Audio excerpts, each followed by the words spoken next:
Sveiki, mėly draugai.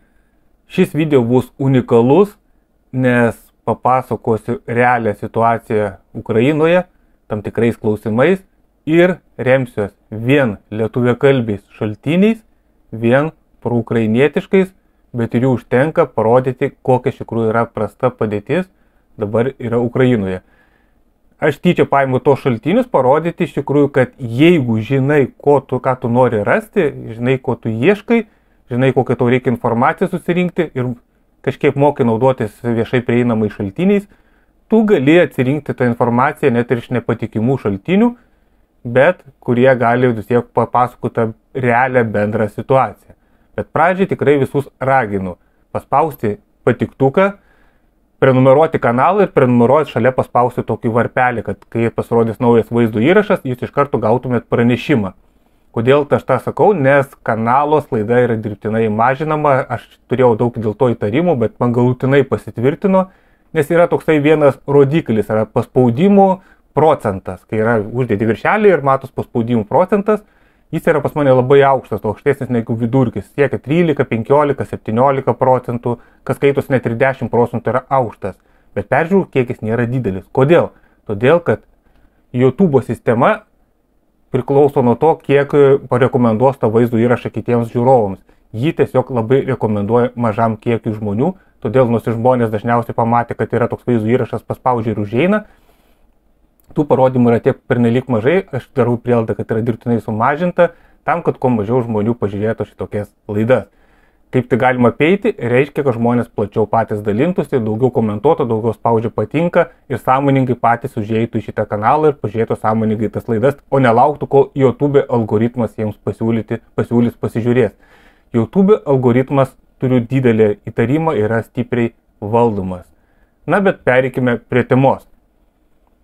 Daug kas matėte įvairiausiose telegramų grupėse, kaip tie vargšai ukrainiečiai, kiti gatvėse yra gaudomi, kaip ten vyrus pakoja, kaip jos tenais mušasi su ta vadinama TCK, tai yra tokie verbavimo agentūra, tokie vyrukai su uniformomis, kurie miesto gatvėmis griebia kažkokį šaukiamą amžiaus žmogų, nuveža kažkur, suformina dokumentus ir jos veža link fronto linijos. Vaizdų yra labai daug. Jie tikrai nėra juokingi, be reikalo kai kurie juokiasi, tai iš tikrųjų žmogiška yra tragedija, nes žmonės be jokio pasirinkimo gaudomi gatvėmis ir iš karto siunčiami į fronto liniją. Ir dažniausiai visi sakydavo tie proukrainietiški, tu čia nieko tokio, rekrutuoja, praeis apmokymus, išmoks ir viskas tvarkoj bus. Tačiau labai yra įdomus liudijimas viešoje erdvėje, kuris buvo išgirstas Algio Ramanausko YouTube kanale. Sausio 3 dieną jisai kalbino Sigitą Maliauską. Sigitas Maliauskas, jis ten nuo karo pradžios važinėja į Ukrainą, jis ten apmoko karius ir jis susipažinę su ten vietiniais kariais ir žino realią situaciją. Priklausomai jums patinka ar nepatinka jo tos pažiūros ar veikla, bet jisai vis tiek žmogus iš tos vietos ir galintis duoti realią informaciją apie tai, kas ten iš tikrųjų vyksta. Na ir paklausykime šitą trumpą epizodą, kuris pats pripažįsta, kad žmonės dažnai tą pačią dieną iš gatvės pagriebiami ir yra įsiunčiami į frontą. TCK, labai yra daug neigiamų video. TCK tai teritorialiniai centrai komplektovания. Rekrutavimas. Komendantūra. Kurie važinėja su busikais gatvėse, visur stabdo žmonės, tikrina ir veža iš karto į komisariatus, pradinėti medicinę komisiją ir yra atveju, kai sako, kelintą valandą, seniai tave sulaikė, sako, šiandien rytą, aš dabar jau fronte, žinai. Dokumentai ateis vėliau ir daiktus atsiūs. Bet čia kalbam turbūt apie mokytus, kurie yra tarnavę. Ne, būkim realistai, aš nesakau, kad, matot, aš negaliu kalbėti už visą Ukrainos kariuomenę, aš kalbu apie ten, kur mes dirbam, su kuriais mes kalbam, tai iš tikrųjų jokio parengimo nėra.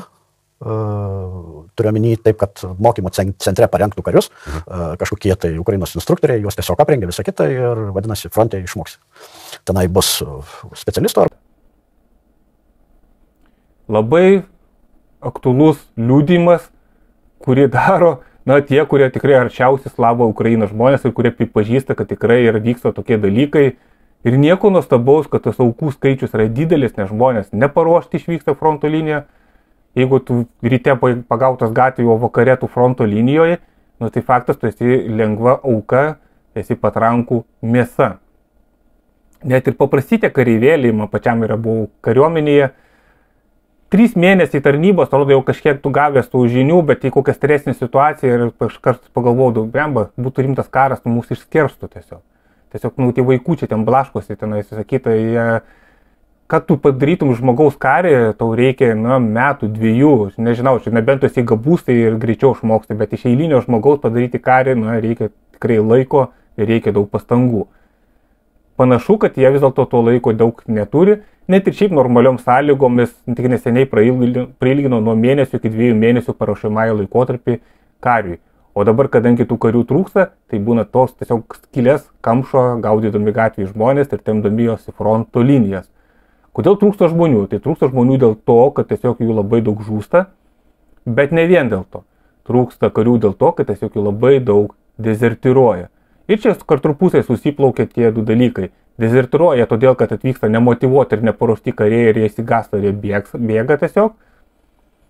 O tuos neparuoštus siunčia dėl to, kad trūksta fronte karių. Tai, kaip sakoma, uždaras ratas gaunasi. Ir kiekgi tų iš tikrųjų yra žmonių, kurie dezertiravo. Čia yra Delfio straipsnis lapkričio 29 dienos. Ir jis sako, kad žurnalistų teigimu nuo karo pradžios Ukrainoje yra pateikti kaltinimai dezertiravimu daugiau negu 100 000 karių. Daugiau nei pusė jų tarnybą paliko pastaraisiais metais. Tai reiškia intensyvėtas dezertiravimas. Tikrasis dezertyrų skaičius gali būti žymiai didesnis, kaip teigia vienas parlamentaras, jis gali siekti ir 200 000. Kodėl iš karto griežtino tos bausmės už dezertiravimą, čia dar irgi vėlgi atkreipkite dėmesį TV3 straipsnis, lapkričio 23 metų vasario 12 dienos ir pateikiama informacija, kad už kaltinimą už dezertiravimą baudžiami kalėjimu nuo 5 iki 8 metų, anksčiau buvo nuo 2 iki 7, o dezertiravimas ar neteikimas tarnyba be pateisinamos priežasties bus baudžiamas laisvės atėmimu iki 10 metų. Reiškia griežtina bausmes. Kodėl griežtina bausmes? Reiškia esamos negazina žmonių ir jie vis tiek pasirinka geriau sėsti į kalėjimą, negu vykti fronto linijas. Žmogiškai mąstant, tai ir logiškai mąstant, geriau sėdėti kalėjime, negu likti invalidu arba tiesiog žūti. Todėl kiti žmonės tiesiog natūraliai geriau bando dezertiruoja, slapstosi, nuos pagauna, nuos teisės, nuos pasodina, bet jis lieka gyvas ir sveikas. Ir ta bėda iš tikrųjų yra milžiniška. Vien pastaruoju metu, dabar vėlgi žiūrėkite apie Kauno diena, publikacija, sausio 3 diena, jie remiasi ir BNS informacija, tai yra Baltic News Service, yra Baltijos naujienų tarnybos. Ukraina tyrė masinių karių dezertiravimą iš naujai suformuotos brigados. Čia ta, kur Prancūzijoje mokė. Ir skaičiai yra milžiniški. 155 mechanizuoti brigada, Ana Kijevietė pavadinimu, jie turėjo sudaryti 4500 karių, maždaug pusė jų buvo apmokyti Prancūzijoje ir aprengti. Ir rašo žurnalistas Jurijus Batusovas, kad 1700 karių paliko brigadą dar nepradėjus kovinių veiksmų, o dar 50 pasitraukė apmokymų Prancūzijoje metu. Vos ne pusė karių iš tos brigados, kuri turi būti elitinė, paruošta, tvarkingai, apginkluota, jie tiesiog įsilaksto. Na čia aišku, pradėti jau yra tyrimai įvairiausi, sakyta, bet pas faktas, kad tiesiog dezertiravimas yra masinis ir dezertiravimas apima tikrai net ir tos dalinius, kurie turėtų būti jau stipriai paruošti, o ne tik apie tos kalbų dalinius, kuriuose grinai žmonės gaudomi gatvėse ir tą pačią dieną siunčiami į frontą. Panašu, kad iš tikrųjų šie metai, 2025 metai, gali būti galutiniai. Trūksta gyvosios jėgos, dėl to amerikiečiai spaudžia ukrainiečius mažinti mobilizacinį amžių, dabar jis yra nuo 25 metų, ir amerikiečiai ragina mažinti mobilizacinį amžių nuo 18 iki 25, jau tame tarpe irgi ir tos mobilizuoti. Ukrainiečiai, aišku, dar turėdami kažkiek proto spiriojasi, nes, į mūšį leisti savo visą tą jaunimą, kuris dar net šeimų nesukūrė, giminės nepratęsė, tai yra nusikaltimas prieš tautą. Bet jeigu jie nedarys tos mobilizacijos, reiškia, jiems tada bus prastai. Nes vien per praeitus metus buvo mobilizuota 200 000 žmonių Ukrainos teritorijoje. Kaip matome, pabėgusių yra tarp 100 ir 200 000. Tai praktiškai ką mobilizuoja, tie išbėgioja, plus dar skaičiuokime žuvusius ir sužeistus. Kai vaizdu, kad resursų karą ukrainiečiai tiesiog pralaimi, nes neturi gyvosios jėgos, nes moralė, kai vaizdu, jau pašlyjusi ir žlugus. Iš kitos pusės tas desertyravimą aš geriau vertinu teigiamai, žmonės lieka bent jau gyvi. Geriau negu jie tiesiog utilizuotųsi tose Donbaso apkasuose.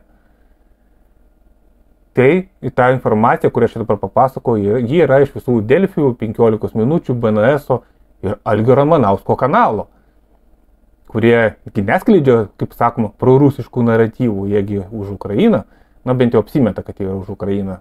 Jie tiksliau yra ne už Ukrainą, jie yra prieš Rusiją. Ir tas pats Maliauskas irgi yra pripažinęs toje laidoje, kad jis kovoja ne už Ukrainą, jis kovoja prieš Rusiją, kad rusai nevat čia neteitų. Kuo ilgiau užstriks Ukrainoje, tuo nusitęs laikotarpis, iki kada rusai atkeliaus į Lietuvą. Čia beje sako ir tas Armaitis, ir Maliauskas, ir kiti. Aš tyčia beje jos paklausau tuos, kurie tiesiogiai vyksta ten Ukrainą, ten dalyvauja, nes jie būna įdomių dalykų papasako. Taip, aišku, daug ten visokio briedo pasakoja, bet būna pasako ir tikrai įdomių ir originalių dalykų, kaip ir va šitoj laidoje pradžioje įdėjau. Ir tokius dalykus galima iškirpti, įsisaugoti, nes jie duoda realų vaizdą, kas iš tikrųjų ten vyksta. O vyksta tai, kad žmonės yra utilizuojami, žmonės pradeda tą suprasti, žmonės bando nuo to pabėgti. Ir mes turime tos ukrainiečius, kurie nenori žūti, mes juos turime palaikyti. Galiu iš savo pusės papasakot, kad pas mane yra vienas toks kontaktas, toks įdomus žmogus, ukrainietis, ukrainietiškai kalbantis, viską. Jis man buvo norėjęs šitam kanale papasakoti įdomių dalykų apie tai politinę situaciją Ukrainoje, bet aš jam neleidau to daryti, sakau, ne, kol vyksta tas karas, mes nedarykim jokių laidų, nes tau bus problemų. Man problemų nebus, tau gali būti. Ir aš noriu, kad tą žmogų išsaugoti, aš noriu, kad tas žmogus turėtų didelių problemų ir kad tas žmogus nesidurtų irgi kaip fronto linijoje ir nebūtų mobilizuotas. Todėl aš savo šaltinius saugau, savo žmonės saugau, suprantu, kaip kai kuriems tikrai gresia realus pavojus. Aš nesu už ukrainietišką valdžią, man tikrai nerimiu jokių ten dvispalvių nesąmonių, visokių banderinių nesąmonių nerimiu, bet man nuoširdžiai gaila tikrai paprastų ukrainiečių žmonių ir aš noriu, kad jie gyventų, o ne tai, kad jie mirtų. Todėl reikia stabdyti šitą karą, reikia nepalaikyti šito karo ir reikia padėti tiems, kurie nori išsisukti nuo šito karo. Kuo mažės kiekis žmonių, kurie nori kariauti, tuo greičiau tas karas baigsis. Beje, šitos pamokos už Ukrainos aktualu ir mums, nes jeigu nedaug dėja vyktų kariniai veiksmai, tikėtina, kad ir mūsų jaunimą ir apskritai galinčius dar kovoti vyrus irgi griebtų už kupros komendantai, beje, komendatūros ir Lietuvoje kūrėsi, irgi būtų tiekiami į frontą. Mes turim tokius dalykus matyti, suprasti ir neleisti net minties kiltis. Tai visokios tos komendatūros, reikia jas atidžiai stebėti, kad jas netaptų įrankių prieš mūsų žmonės. Neleiskime įsikeroti visokiom neiškiom struktūrom, kurios atsisuks prieš mūsų pačius. Tokia, draugai, informacija. Ačiū, kad klausote. Ačiū, kad prenumeruojate. Džiugiu, kad palengva atėjo naujų ir Patreonų, ir naujų rėmėjų. Tikrai labai džiaugiuosi, kad įvertina tą darbą. Ir kiekvieno prisidėjimas artina mūsų palengva prie profesionalios žurnalistikos. Ir tai yra tikslas, ką reikia mums sukurti per artimuosius metus. Ačiū, draugai, kad esate. Susitiksime kitose vaizdo įrašuose. Iki, bičiuliai.